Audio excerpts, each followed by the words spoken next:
తెలంగాణలో మొట్టమొదటి factory outlet Mukunda jewellers త్వరలో జూబ్లీహిల్స్ లో గ్రాండ్ ఓపెనింగ్. అన్ని బంగారు ఆభరణాలపై VA 2-12% మాత్రమే. త్వరపడండి. గతంలో కొత్త సంవత్సరం వచ్చిందంటే చాలు అందరికి గుర్తుకొచ్చేది గ్రీటింగ్ కార్డులు. ఇంకా కొంచెం వయసు పైబడిన వారైతే పోస్ట్ ఆఫీసులో మరి ఒక నచ్చిన వారికి వారి స్నేహితులకు పోస్ట్ కార్డు ద్వారా గ్రీటింగ్ పంపేది.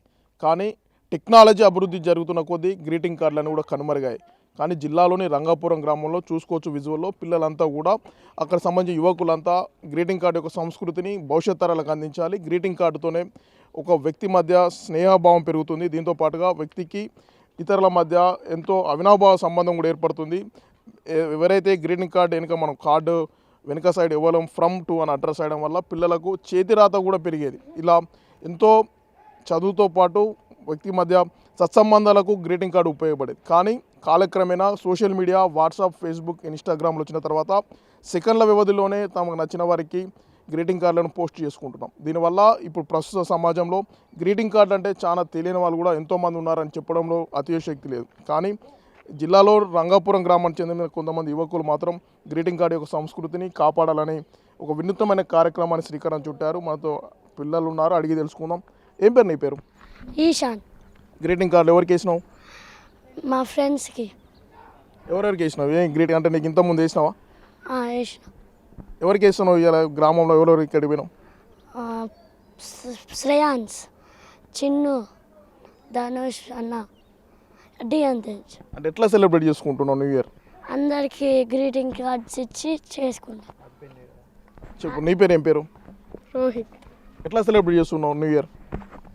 గ్రీటింగ్ కార్డ్స్ ఇచ్చి మా ఫ్రెండ్స్కి అందరికి ఇచ్చి చేస్తాం. ఓకే, మీరు చెప్పండి. అట్లా ఇంతకుముందు ఎక్కడ లేని ఒక కార్యక్రమాన్ని మీ గ్రామంలో చేపడుతున్నారు. అసలు గ్రీటింగ్ కార్డ్స్ షాప్లో అమ్ముతున్నారా? ఎట్లా సెలబ్రేట్ చేస్తున్నారు న్యూ ఇయర్?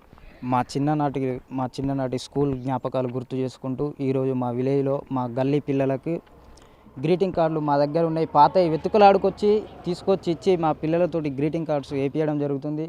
ఇప్పుడు సంబంధాలు గతంలో మనం స్కూల్ ఏజ్లో ఉన్నప్పుడు మనం గ్రీటింగ్ కార్డుల మీద వెనకాల రాసి మరీ పోస్ట్ చేసి ఒకరింటికి వెళ్ళి తీసుకొచ్చి ఇచ్చడం వల్ల మనకు మధ్యలో కమ్యూనికేషన్ బాగుండేది. ఇప్పుడు వాట్సాప్లోనే మెసేజ్ చేయడం, అసలు పలకరించడమే లేదు. వాట్సాప్లోనే మెసేజ్ పెట్టడం, అది చాలా బాధాకరం. మనం ఎందుకంటే ఈరోజు మనుషుల మాట్లాడుకుంటేనే మనుషుల మధ్య భావోద్వేదాలు అనేవి ఏర్పడతాయి.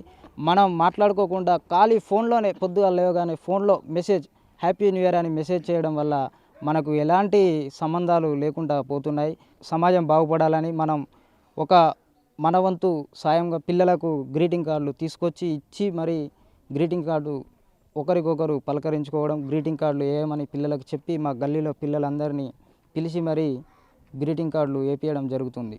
అంటే నిజంగా గ్రీటింగ్ కార్డులు పాత ఎందుకు సెర్చ్ చేయాల్సి వచ్చింది? కొత్తవి అమ్మడం లేదు సార్, మా విలేజ్లో అమ్మడం లేదు.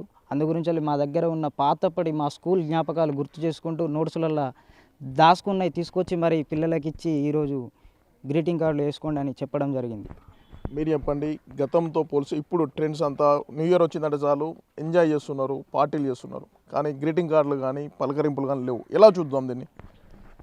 గతంలో గ్రీటింగ్స్ ఇచ్చుకుంటూ సంతోషంగా వెనకాల పేర్లు రాసుకుంటూ సంతోషంగా బంధాన్ని కలుపుకుంటూ వెళ్ళుకుంటూ అందరూ స్నేహ బంధాన్ని దగ్గరగా చేసుకుంటూ అయ్యేది. ఇప్పట్లో న్యూ జనరేషన్లో పార్టీస్ అంటే తాగడం, చేయడం, డీజేలు పెట్టుకోవడం, డ్యాన్స్లు ఇవ్వడం ఇలాంటివి హానికరంగా జరుగుతున్నాయి. గతంలో మంచిగా జరుగుతుండేది.